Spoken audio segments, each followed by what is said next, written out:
currently a CS and a BTM double major in KAIST in my 4th semester, and I'm going to be your moderator for this session. Well, as you know, like currently the departmental days is going on, and this session is about CS. And for today, as the presentators, we have Dhammiko, Arya, and Jay Kim. Dhammiko is currently in his 6th semester right now, and Jay Kim is currently in his 5th semester. So before beginning the presentation, let me just tell you a few rules. At first, please rename yourself following the format. I'm mentioning the format in the chat. Please follow this format. For KAIST students, it should be student ID and then first name. And for non-KAIST students, it should be just first name. And we're going to be using Slido for questions, and you can ask questions during the whole presentation, and they will be answered after the presentation. So let's get started. I'm handing over the floor to Jay Kim and Dhammiko, Arya.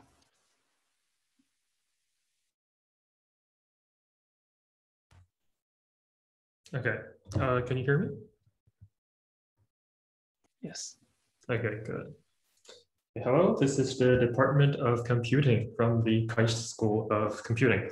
Okay, so, oh dear, it's not, okay. So, believe it or not, this first slide was the hardest slide to make because I went through at least a dozen iterations of it to think of what to put as an introduction to the Department of CS. And eventually I settled on this, most possibly the most boring introduction slide ever to be seen. So this is concept-based video navigation. This is a study done by KAIST in 2018.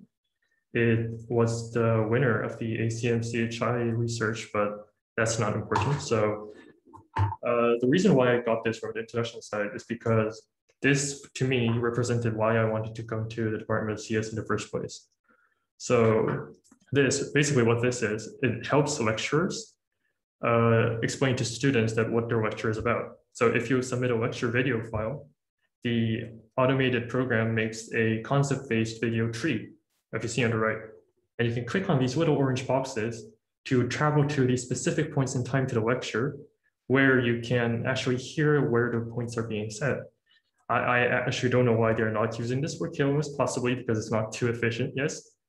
But this kind of magicry of CS, the fact that you can start from a simple code, just saying hello world, to actually developing things like this, which frankly, even if you told me things like this would exist in 2021, I would kind of be skeptical. The fact that you can build amazing things like this through just simple building blocks is why I think the Department of CS was so appealing to me to begin with. Now, apparently, it wasn't just appealing to me. So let's look at some stats. This is a list of all the departments currently in KAIST. There's, actually haven't counted. I think it's 17 or 18. And these are the current undergraduate counts, accurate to 2021 March. As you can see, computing and electrical engineering has a phenomenal amount of students compared to the other departments. Of course, this comes with its own problems because more students mean less concentration on those students, probably some more competition, feeling a bit cramped. But I think this really reflects how our society currently looks on computing as something very popular, as something very hip. So why do students come to CS? Why is CS so attractive in the first place? As a major, well, these are kind of the 4 big reasons I asked around after to about a dozen people, and then I made this. First off, it's trendy. There's a lot of big tech companies, and there's a lot of cool science fiction-ish words floating around now, like big data, artificial intelligence, machine learning. There's a lot of trendy stuff going on with CS. Also, there's a preconception that programmers are very well paid in the career, and they are very sought after by many big corporations, many small corporations.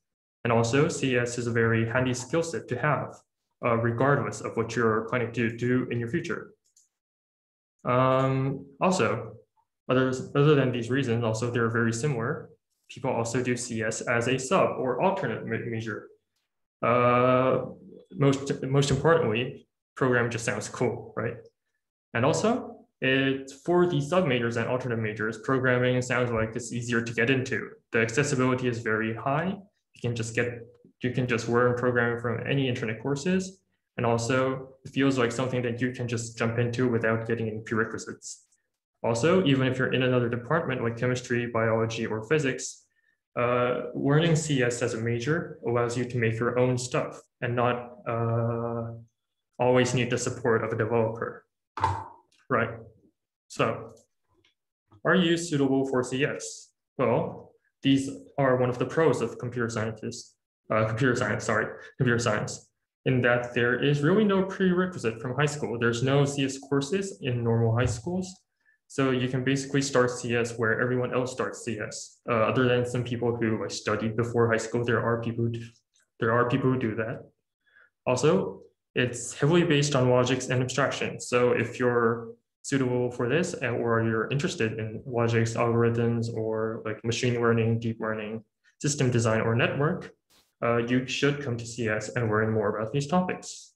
Also, programming is a very new language to learn. Like, it's very not unlike learning an actual new language, learning Python or C or other languages and becoming to get fluent with them. So for those people who actually want to learn how to do something with C, how to do something with Python, how to make your own like Discord bot, just stuff like that, servers, web design, programming might be a very entertaining prospect to go into.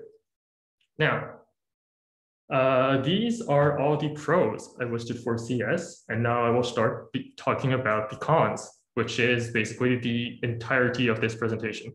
No, that's a joke. But like any other departments, the pros of CS is the benefits and the job opportunities that you can reap from having this department. The cons of the department, like any other department, is the actual workload that you have to go in through. And CS is, although it has some accessible entry points, there are a lot of big hurdles that you have to get ready for. So let's look at some courses. Okay, that's supposed to be. Okay, you're really disappointed here. Okay, so you can check out what you need for graduation on CS through the KAIST School of Computing homepage.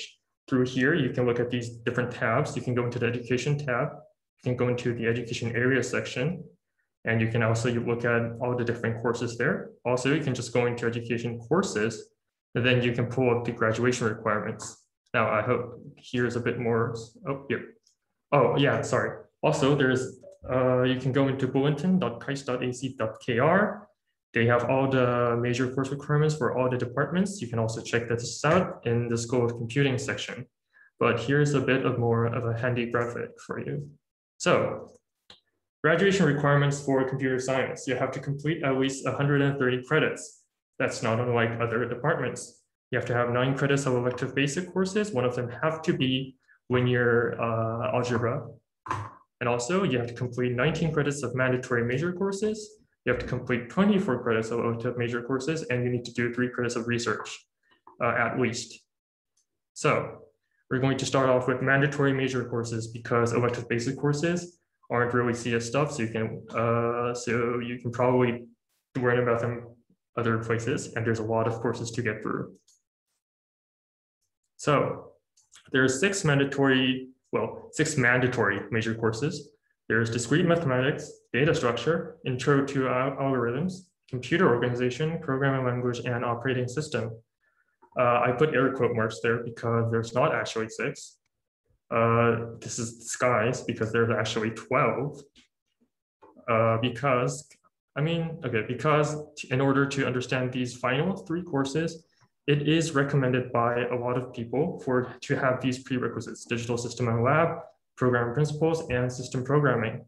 Now, like there are exceptions. There are people who listen to operating system first and then take system programming. I don't know why they would do that, but there are people who do that.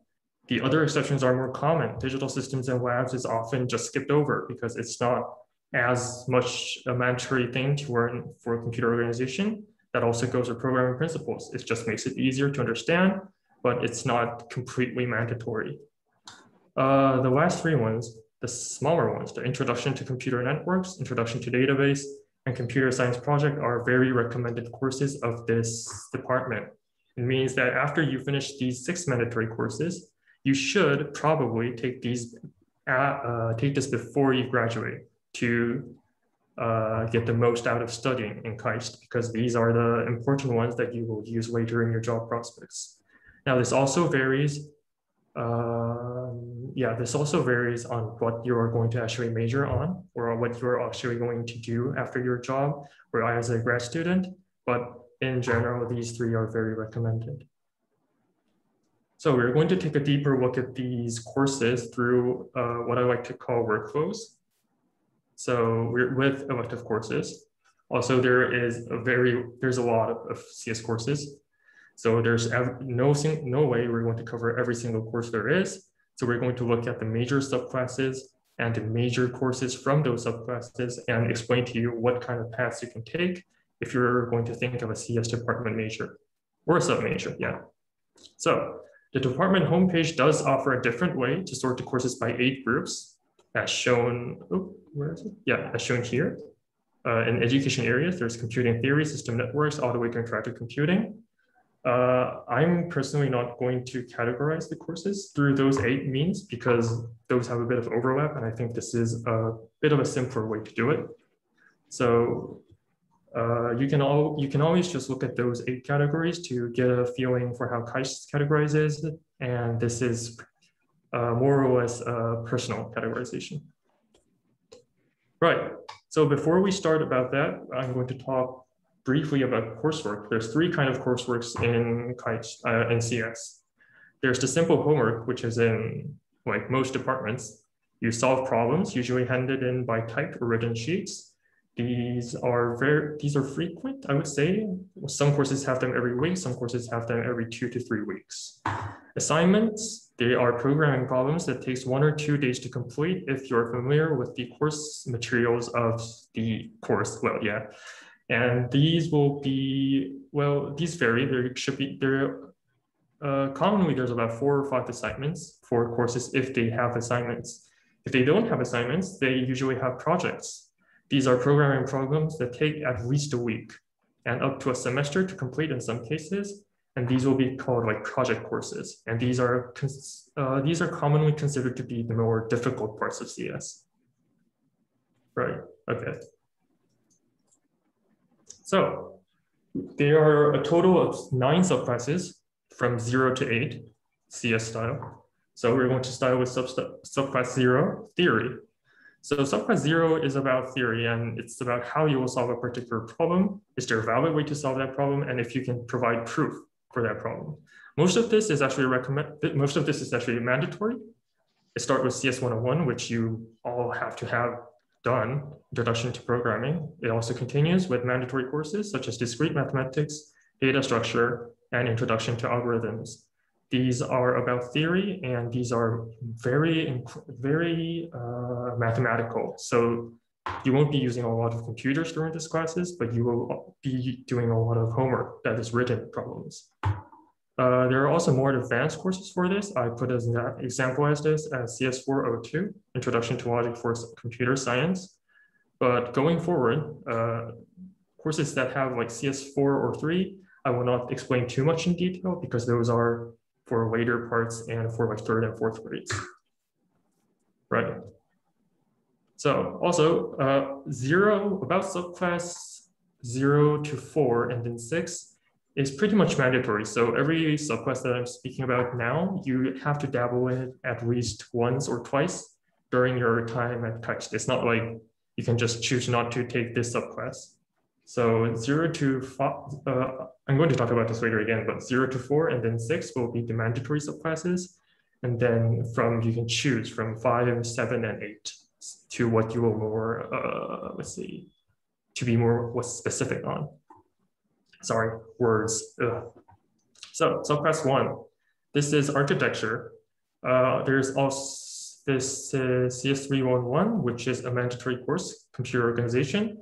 Most people just listen to CS311 and just skip this entire subclass. Personally, if you're going to invest in the systems subclass and learn about how computers work, so a more basic approach, right? So a more hands-down, grounds-on approach than software coding is just system coding. And this is a more hands-on approach on architecture. So digital system and lab, embedded computer systems, and computer organization, you're going to learn about circuits. You're going to learn about compilers. You're going to learn about linkers, assemblers, and so on. So how a computer actually works.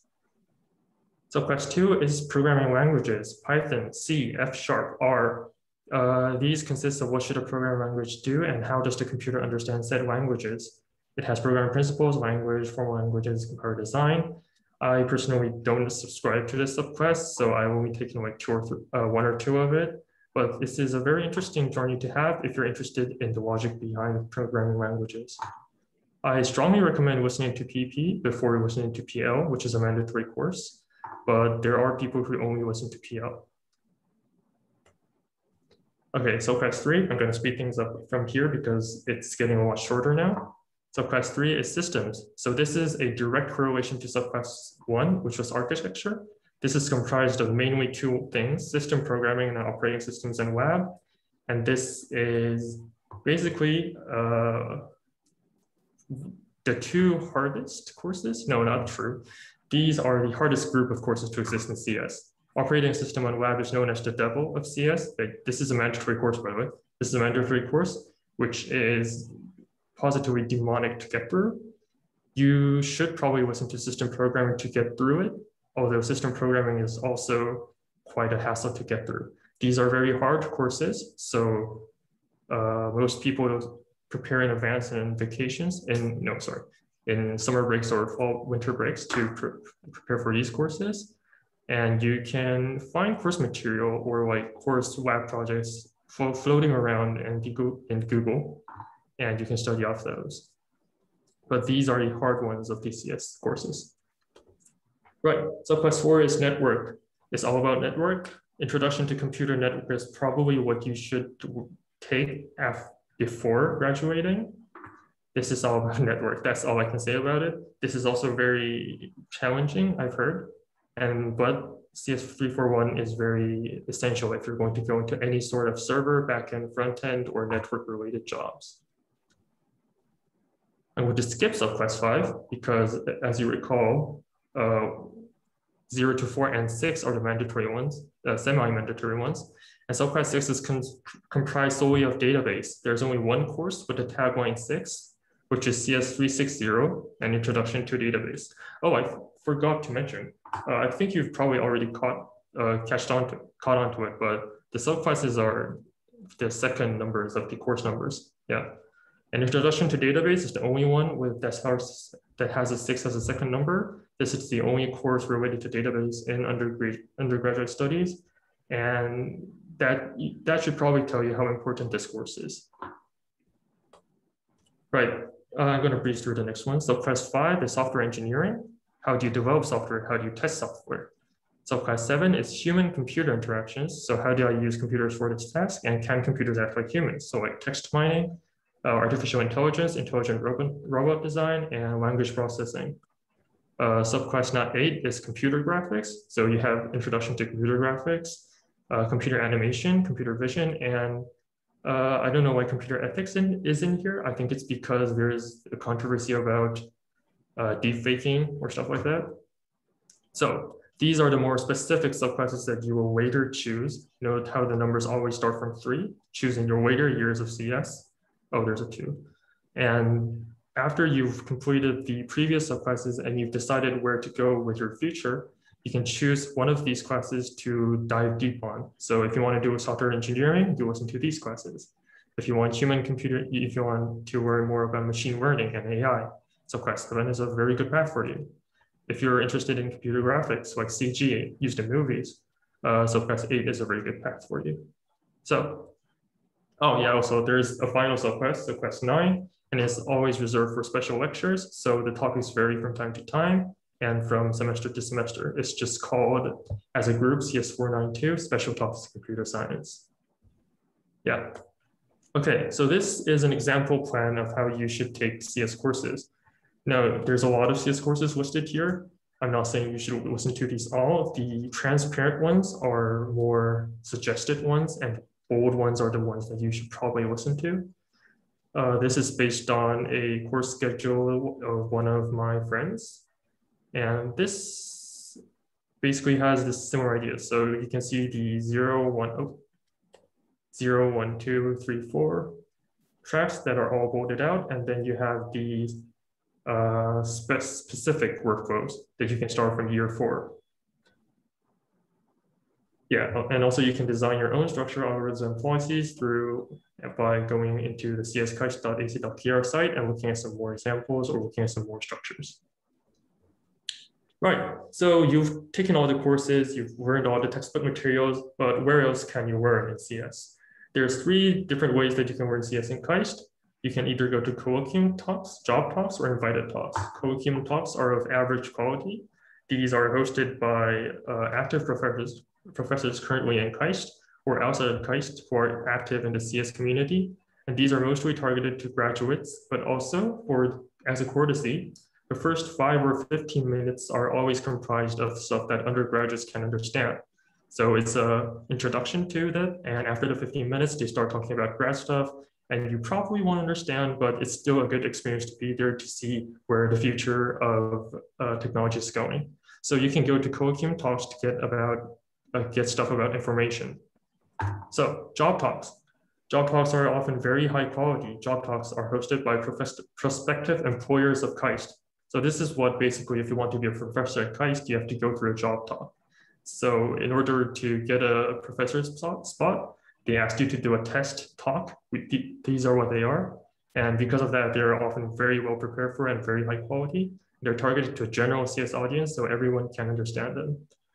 These are, you can go to learn about CS. And although the material isn't quite advanced here, you can use this to learn more about the recent additions to KAIST. And you can learn this to see which professors are currently coming to KAIST. Lastly, there's invited talks, which are comparatively low quality because these are hosted by friends. Like quite literally, a professor will just walk in Daejeon and just come across a professor friend and just ask them to take an invited talks. And these are how they are always born. So these are very informal, very low quality, and targeted to very focused groups. Although these are very low quality, you can experience, if you get into these invited talks, you can get into a more genuine experience of what being a professor and what going into this research degree is like. Also, where else? If you're antisocial and don't want to go out, you can always read. So you can use Google Scholar. You can use the keywords on Google Scholar to locate survey papers. Then if you located the survey papers, you can identify key players of the field and read through their seminal papers. Also, if you still want to read more, you can always go to the recent 3 to 5 years of the top conferences. There's hundreds and thousands of papers. You can't possibly read them all. So what you usually do is browse the session titles and just get a decent idea of where technology is traveling from year to year. Finally, if you still want more or want a more entertaining approach to getting information about CS, other than reading papers, because we all know that reading papers are boring, there's a magazine called Wired and TechCrunch.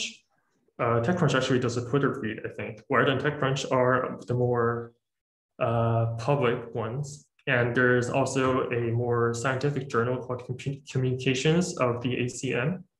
And also there's the IEE Spectrum. And these two will provide very comparatively simpler papers for you to read on various CS topics where you're interested in. Now I'm going to, oh wait, there's one more slide, right? So, but will that be enough? And the sad answer is no, it's never going to be enough because 4 years of knowledge can never equate to 40 years of prosperity outside of graduation, especially in a field like CS where new tools and methods advance at breakneck speeds. There's a lot of competition because there's a lot of new people every year. So what do? your goal in KAIST in CS should be to learn how to learn.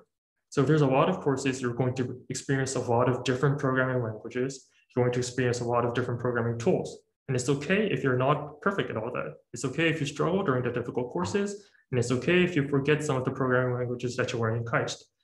Material for CS is so widely available that even if you graduate, you can still revisit old lessons and keep in touch with new lessons as they come out. So your goal in KAIST should be to learn how to learn. Also, just keep coding, because coding is a skill, is like any other skill. You keep doing it and you keep improving. So with that, I'm going to turn it over to Miko to talk about research and job opportunities, graduation stuff, and that.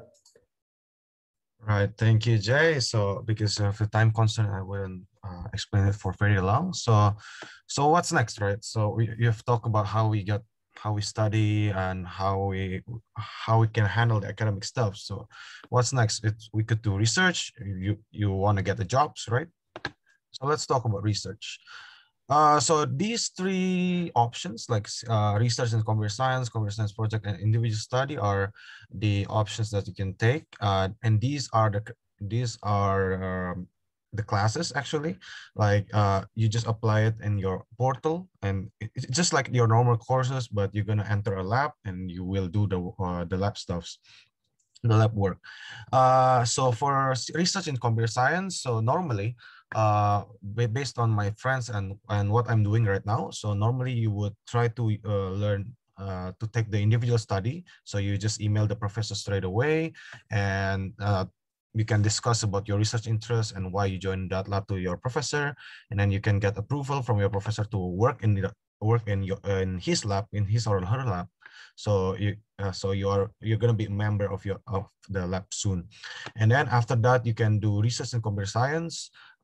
This is the requirement. This is mandatory for all CS students, unless you are doing double major, and that's fine. But if you're doing a single major or major minor, then research in computer science is really mandatory. Okay, so the last one is computer science project. As Jake told you, that the computer science project is not mandatory, but it's really important for you to build your own computer science project. So you're gonna combine everything that you learn in undergraduates in this course. Okay, so next slide. So as Jay explained about like 8, or how many were there, like eight choices of your interest. So these are the research opportunities. You can search it on the KAIST website, and here there are eight main branches of CS, and you can just search in the lab. Everything is provided in the CS website. Okay, so as I said before, so if you want to join a lab, just email the professor straight away. That's the best thing. Especially if you're a KAIST student, and obviously they would prefer KAIST students more than other students, right? So, okay, so the first option is individual study, as I mentioned before, and the second option is unofficial research assistant. So it's basically like individual study, but you work more as a lab member. But it is unofficial, so you may not get paid. So in the first place, you won't get paid. But if you make some contribution to your lab, and the professor is going to be willing to give you some rewards. So research assistant is really good. It's a really good opportunity to have. And then after being an unofficial research assistant, you can go for research intern, where you finally get paid. So that's the two difference. And after that, you can apply for graduation research or URP. So in KAIST, there is a special project called Undergraduate Research Program, and that's paid by KAIST, not the CS department. So basically, you later when you discuss with your professor about your research and your specification of your research, and then you can apply to KAIST in general. I'm not sure about the department, but the team in charge of URP will collect all your research topic, and they will decide whether to choose your project or not, and as a reward, you will get more support in terms of financial and yeah, mostly financial. So you can fund your own project through URP. Okay, so the next question is, when are you gonna take this research? So whenever you're ready, actually. If you are a freshman and you are ready to take these opportunities, then go ahead. You can just email the professor and say, this thing is what you're interested in. But I personally was not really into CS when I was a freshman. So I was interested in CS as a major, but I didn't really know much about CS. So I really started most of the things when I was in undergraduate, when I was in freshman, so freshman year. So I would recommend that you do it after taking the basic courses such as discrete math, and data structure and algorithm, because those three are like the basic principles of CS department. Okay, so next slide. So we've talked about academic stuff. So maybe let's go. I know some of you are more excited about the job prospects and all that, and what to do exactly after the graduation, right? So, so first I will talk about internship, so because this is what you can do during your 4-year undergraduate period. So for internship, there are few job opportunities. One of them is CUOP. Just cuop.kais.ac.kr. So basically, that's like a KAIS program that is going to link you, the KAIS students, with the startup in the whole of South Korea. So it's really a good opportunity for you to do the internship. And as I mentioned before, the graduation research can be substituted with internship. So if the internship is CS related, you can apply you can apply the internship that you will do later as a credit, or as a 3 credit for your graduation research, as a substitute of your graduation research. Okay, so again, go back to the job prospects. So how do you prepare for it? So first, there is this international community, and yeah, that is going to provide you a lot of information about the job prospects in Korea. So if you can follow this Kai Tech Discord, and also we have the FB Kai headquarters. So these are not official, but I think this site is really gonna help you so much for your job application and all that. So so of course, LinkedIn, programmers.co.kr, Rocket Punch are out there. You can those are open source linked recruitment for you, right? So just search it every day. I'm pretty sure you'll get the internship. And these there are open sources, many open sources to improve your coding skills. As they mentioned, that we have to keep coding, right? Keep practicing our programming. So there is programmers.co.kr, there is Codeforce, and many more. You can find it. Okay. Okay, next slide. So this is the Kai Tech. If you read through the document again, I think you will you'll be able to apply for internships or such. So, okay, next slide. Okay, so what's next? Right, it's really up to you. So if you wanna do, again, because I know most of you are still freshmen, and some of you might have a clear idea in mind about what you're gonna major in, like what you're gonna do exactly, like the areas in computer science that you're gonna do. But if you don't worry, because it's really up to you. There's a time for everything. Like don't push yourself too hard. About maybe you're a freshman, you are given only a year to choose your major, but that's our privilege, you know, that like KAIS has given you privilege to choose your major, right? And for a year. So so don't worry too much about it. And as long as you keep doing, for example, you do the CS 101, if that really interests you, and you can start taking more and more CS courses and see which one interests you more. Okay. And yeah, so these are the predicted Q&A questions. So grad studies or employment? Yes. So based on statistics, yes, a lot more undergraduates end up getting employed. Yeah, but yeah, it really depends on you. As I said before, yeah, maybe you are not so much into academic and you prefer getting a job. You prefer applying directly what you've learned in your undergraduate period, right? So yeah, so it's really up to you. And the second is programming languages. Yeah, so in CS1 you probably learn Python, right? Yeah, so Python is, I can say that it is the simplest and most human code programming language out there. So Python is really a good way to start. But as you take more and more courses, especially system programming, that's gonna be the first course that I think you're gonna use C.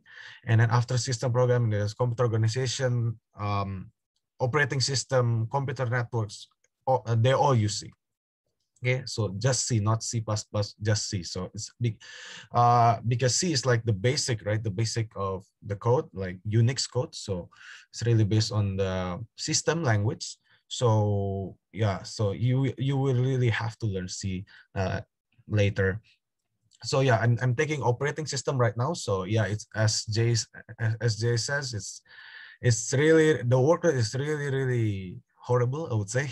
So but yeah, so that's why I think if you take system programming on, you master C before taking OS, it's gonna be a really helpful start for you. Okay, so third question, so should you just do major in CS or do you want to do sub major? Well, I'm actually majoring in computer science and mechanical engineering at the same time, double major. So because I want to do applied CS, actually, like I want to apply the machine learning in robots. So that's why I want to I want to learn a lot of parts about CS to improve my programming skills, to improve my logics and abstraction skills, and apply those in robotics and control system. So that's my preference because I want to do both. I'm gonna really have to use the concept from CS and mechanical engineering. That's why I'm doing double major. But I think if you just want to focus, if you really know what you're doing and you want to focus on CS, you can just do advanced major instead. You know, like it's getting popular that people are taking advanced major because the topic is getting more and more specific, and there are huge research areas in CS. So so yeah, it again, it really depends on you. Okay, so but most people actually do double major or minor in EE because as Jay said, there are many courses that's gonna relate to systems, computer systems, hardware, and system, starting from system programming or operating system all the way to all the computer organization, all the way to computer architecture and hardware stuffs. So EE could be considered as the best combination because there are many overlaps between them. Okay, so that's why people choose EE, but again, it depends on you. Okay, so these are, like, if you have any questions, just contact us through LinkedIn or Instagram. Okay, that's all. All right, thank you very much, Dhammiko and Jay, for the wonderful presentations. Now let's move on to the Q&A session. We already have a lot of questions, and we have one question with 4 upvotes. How difficult is it to double major in computer science and BTM?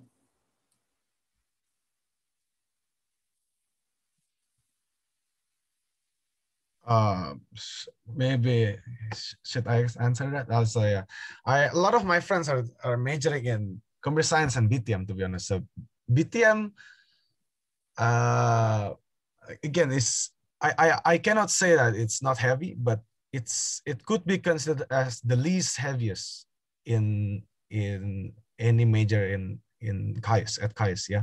So, and also it doesn't require that much logical thinking as much as CS. But I don't say it's gonna be easy for you, but a lot of people have done it, so I'm pretty sure you can do it really well. So yeah, so a lot of people are doing double major in CS and BTM, and then anything with BTM, you know, CB, BTM, yeah. So you can always do that. Okay, and another question is, how much extra studying on our own is needed to be a competent student?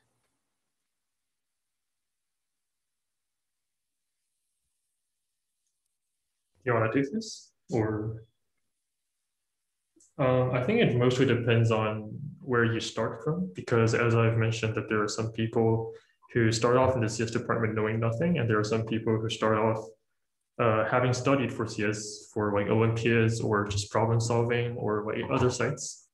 And for the earlier courses, there's definitely going to be a gap between the two groups. I think that's an unmistakable thing to say in CS. But as you go on to courses like system programming and like the more difficult and the more specific courses, the gap starts to disappear because you don't really practice for that kind of stuff outside of KAIST. You only study for algorithms and just C++ and stuff like that. So basically, in the early stages, you do have to study very hard to keep up with the first group of students that already have studied CS. But as you go on, the pressure slowly lifts and only kind of reemerges in the really big ones like database, network, system programming. The multitudes of courses that we have said like are demonic. The pressure will be insurmountable in some cases. For instance, System OS, the one that we've been constantly building up, is very recommended to take on its own in a single semester. So most CS students will take System OS and then fill the rest of the course points with humanity courses or the most easiest courses they can take. So just put an entire semester into doing System OS. And that's how it's usually done. There are courses that require little to no pressure, like discrete mathematics or some of the human interaction ones. Some of them are really easy. So I would say it's per course. Okay. The next question is, would you say knowing a language like C or C++ is beneficial for CS majors as opposed to easier languages like Python? Yeah, as I said before, that C is the basic principle of computer systems. Like and anything that involves with hardware, you will deal most of the time with C. Anything that involves with operating system networks, it's C. C++ is normally used to control robots, and as far as I know, and so C++ is more like applied mathematics. Is used mostly in applied CS, so like robots and then data science. So, but if you are just interested in machine learning, like you can always study TensorFlow, Keras. I don't think you really need to dig deep about C. Again, it depends on your interest and your specialization later on when you decide your specialization or specification. So yeah, like, at this point I would say that just study all, because that's the best way to know which one suits you the best. Okay. When I first came to KAIST, I didn't know anything about Python. I only know C++. Yeah, and so I did everything about C and Python from the scratch, and I found out that yeah, C is the hardest. Yeah, C is the hardest language in computer science because it's too low level. So don't worry too much about which language to learn. You will get used to it as you take more courses. Okay. All right. The next question is, what are your thoughts on minoring in CS at KAIST? I'm looking for an optimal choice to study CS and maths.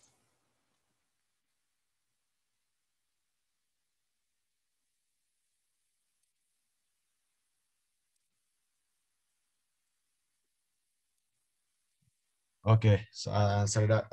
Yeah, there are a few of my friends, only two actually. Yeah, only two of my friends are majoring in math and minoring in CS. Again, CS is using a lot of concept from math. I understand that, but because math is the basic abstractions. The basic fundamental of abstraction and logics, right? So, but I think minoring in CS is not really sufficient for understanding computer as a whole, because minoring in CS means you only take 7 courses, right? Whereas the major required courses, there are 6 of them, right? So technically, you will take only 5 major required courses and 2 major electives. So I don't think you're gonna learn really much about CS if you just minor in CS. That's why I always suggest everybody to just do major in computer science or just double major. Just don't minor in CS. Okay, the next one is, for a computer science major, which courses should we study in the first year? Okay, so Jay, you want to answer it? Yeah, sure. For the first year, hang on.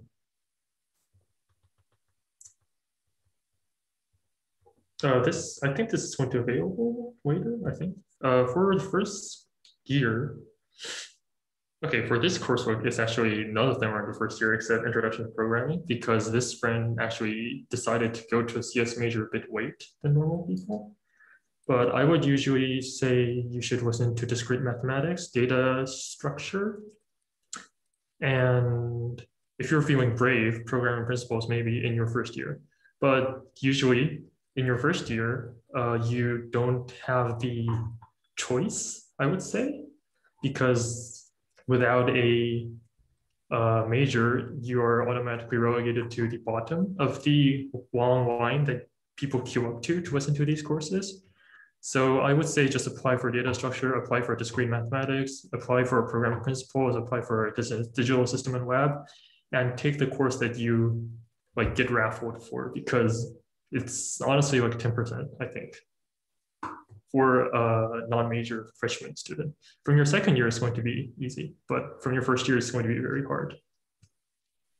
Maybe I'd like to add that there are general elective, basic elective courses and that you have to take before you're gonna really study about CS. So I think if you go to the major requirements, the basic electives that you have to take are intro to linear algebra, and so you have to take 3 basic elective courses. One of them is intro to linear algebra, and the other 2 you can freely take it on your own.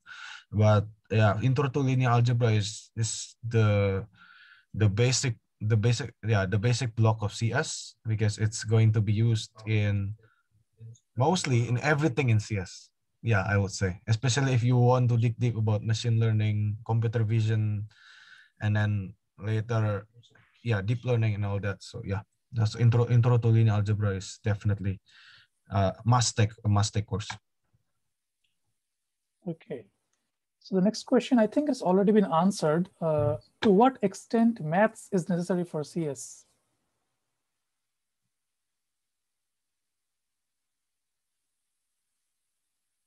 Like you don't use calculus here, or I think the most you use is linear algebra and maybe a bit of probability and statistics in certain courses. You're going to definitely use a lot of linear algebra in courses like if you're going to the CG department. I've taken the Introduction to Computer Graphics. That's a computer graphics course, but it's also linear algebra 2 in disguise. You can also, I basically say just do linear algebra. That's the extent of mathematics in computer science, aside from like discrete mathematics, but that's not like mainstream mathematics. Okay. The next question is, as there are a lot of students who are very proficient in algorithmic thinking, how hard would it be for students who are new in CS to get internships?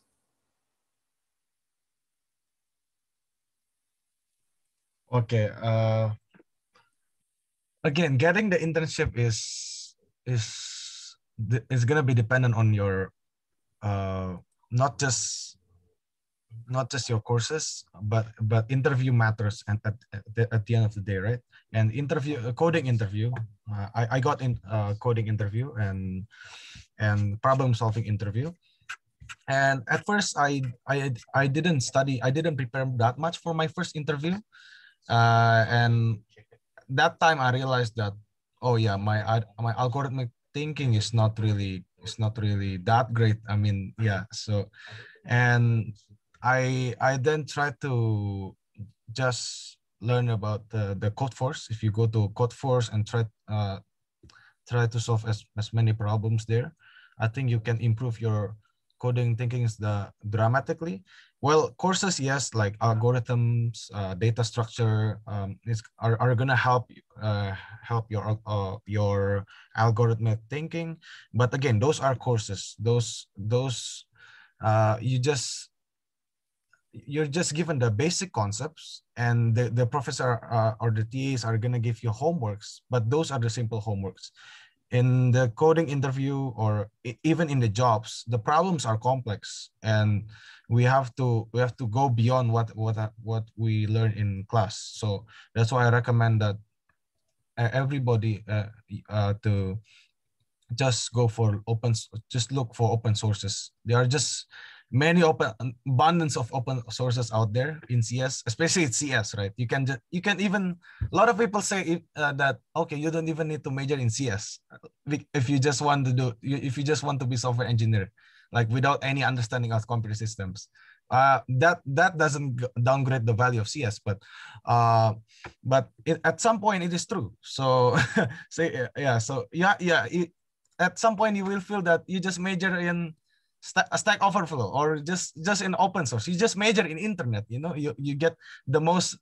You get to use the internet the most out of it. So yeah. So again, it really depends. It really depends on how you want to improve your skills. But if you want to go hardcore, just solve the problems out there. Okay. Right. Yeah, I would like to add something to that. As for actually getting into one of the internship or URP spots, there's like a constant hailstorm of emails and like group chats about internships and URPs and how they're applying. Like you can apply for a lot of internships and a lot of URPs. And I would just say keep your grades decently and just apply to everything that comes up on your dashboard, and you will get in like at some point. There's just too many of them to keep failing. Okay. Well, so next, or maybe I just give you some statistics from my friends and from myself. So last November, I applied for more than 30 companies and I only got 3 offers. And my friend applied for 120 companies and he got 5 offers. So yes. So that's the reality of CS. I mean, a lot of people say that, okay, you can easily get a job and like thinking that it's gonna be easy. No, nothing is gonna be easy. Nothing is ever gonna be easy. And yeah, so the way you do it, just improve your skills every day. Make small changes, make small habits, and just try your best. Okay. Okay. So the next question is, how is the competition like? Would it be hard to catch up since most computer science major seemed to already have a lot of experience in coding? Again, as Jay mentioned, there are some people who did the CS beforehand, who did Olympiads. For myself, I don't. So I really started most of the things, like 95% of what I learned right now, I just started in undergraduate. So competition is gonna be there, but again, just try your best, right? So maybe Jay would like to add. Yeah, competition is going to be tough, but like I mentioned before, I mean, there will be a certain group of people that will be on top of you no matter what you do. I like to call these people the stratosphere. And the reason it's called a stratosphere is because you can never touch these people, but also these people will literally have no bearing on your life. So I would say like there will be people that get like complete points in the most difficult courses. I would say don't worry about those people, because at the end of the day, like I said, what matters more than GPA, matters more than memorizing every single detail of courses is learning to be more familiar with the coursework.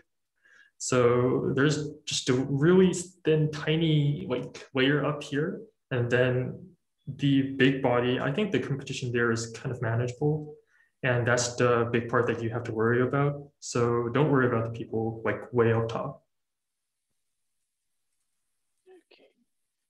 Okay. So the next question is, how hectic is double majoring in CS and EE? Will I die? Hello, I am a double major in CS and EE. Yes, it is very hectic. I am not dead currently, but I will feel, if you leave me your contact number, I will feel free to update you on that in 2 years. But it is very hectic. There is a bunch of very difficult courses in both CS and EE, but I think one of the benefits is that there's a lot of very similar courses. So for system programming in CS, one of the hard courses, there is programming for electrical engineering, I think, in EE, which is basically the same course. They teach basically the same things and teach basically the same assignments. Also, there's a bunch of like these pairings, which basically just teach the same things like digital systems in lab and digital circuits. So if you decide to do a double major in EE, for some reason, KAIST doesn't treat them as two separate courses, because for mathematics and CS, there's two discrete maths, one in CS and one in mathematics. And if you listen to both of them, they don't count that you listen to them both, and they only count one. KAIST doesn't do that for CS and EE for some reason. So you basically have like 12 or 13 course points just in your bag already if you decide. That's the one good thing, but the bad things are, yes, it's very hectic, it's very busy. But yeah, I'm taking like 22 or 23 course points this semester. And yeah, it's still very hectic. It's very hectic, but it's worth it. I want to believe it's worth it. Okay, so the next question is, will it affect my future crucially if I couldn't get good grades on linear algebra in the past? Is it really important?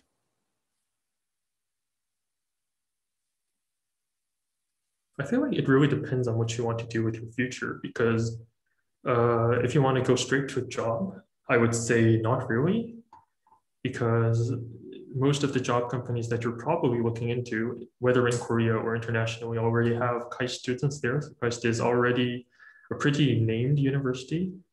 If you're looking to go into a job and then look for more research opportunities, like grad school or more research opportunities, maybe it will affect you, because even if you're a KAIST student, going into grad studies at KAIST will definitely be graded upon your grades. And if you have too low of a GPA, it will definitely affect your chances. But I would say it depends on what you want to go. So for job opportunities, not really. But for grad studies or studying in KAIST or studying abroad in other universities after graduation, that might be a bit tough with a lower GPA. But things can happen. Like interviews, you can do well in interviews, you can do well on questionnaires and stuff like that. But yes, it's still important. Okay, so the next question is, after graduation, except working full-time for some company, is there some opportunity for personal achievements and realization? Yeah, it depends on what do you want to achieve, right? I cannot say much about it, but so but if you want to pursue in academics, KAIST is all the way there, as we discussed throughout the presentation, right? Just email the professor and that's it, and you can start your career if you but if you want to do, there is one opportunity that I would like to say. Like if you want to build your own app, if you think you can solve a problem, an interesting problem out there just purely by app, and you think that you're gonna make a successful startup out of it, and you can just go for it. So it's more like a personal project that you may continue for the rest of your career. So an example of this would be big names like Bill Gates and those people. So I just don't mention it. That's how that's how practical CS is in terms of the skill set that you're going to learn, and then you're gonna learn much about it. Don't worry. Okay, So the next question is, before going to the sophomore year, what language should I prepare first during the summer break? Well, as we mentioned before, Python and C, right? So those two languages, just master those. Yeah, right? Do you believe, Jay?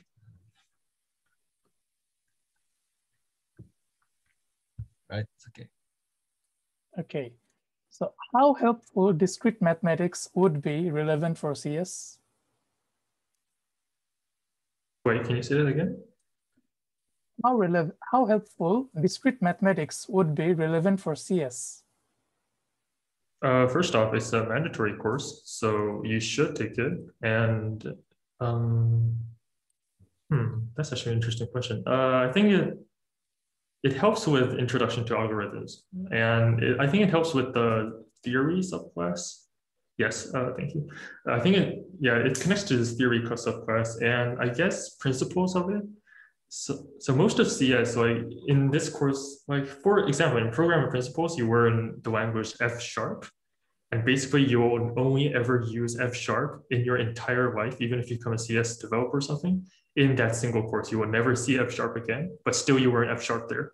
The reason there is because not because the information or the specific details that you learn in the course is important, but instead the kind of problem-solving techniques and the algorithms is such a important part of that course. So if you take that course, the goal is not to get F#, is to learn how to solve certain problems, is to learn how certain programming languages work. I think discrete mathematics is basically the same thing. Not everything you learn there will eventually be used, but I think discrete mathematics and more of the earlier fundamental courses, like the earlier major courses, are essential in understanding how you're supposed to approach a certain problem, especially discrete and data structure. So yeah, discrete, to answer the previous question as well. So discrete mathematics and data structure is the building blocks of CS, and that is also the building blocks of of improving your algorithmic thinking. So yeah, so that's why discrete math and yes, data structure is really important. Okay, second last question. Does it matter if it's maths discrete mathematics or CS discrete mathematics? Since we have discrete mathematics from two departments, both maths and CS.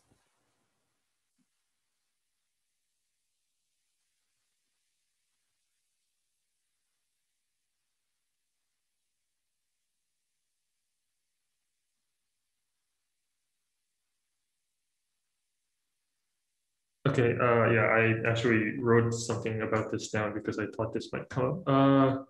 If you're going to take the mathematics version of discrete mathematics, people have told, I didn't take it, I took the CS version, but people have told me that it's not a downgrade, and I think it's more of an upgrade, I think. So there's more information in the math discrete mathematics, but in order to progress in CS, you do only need the CS one.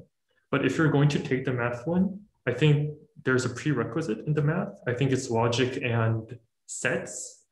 I think I haven't taken the math courses, so I'm not sure, but there's a prerequisite math course in order to understand the math version of the discrete mathematics course.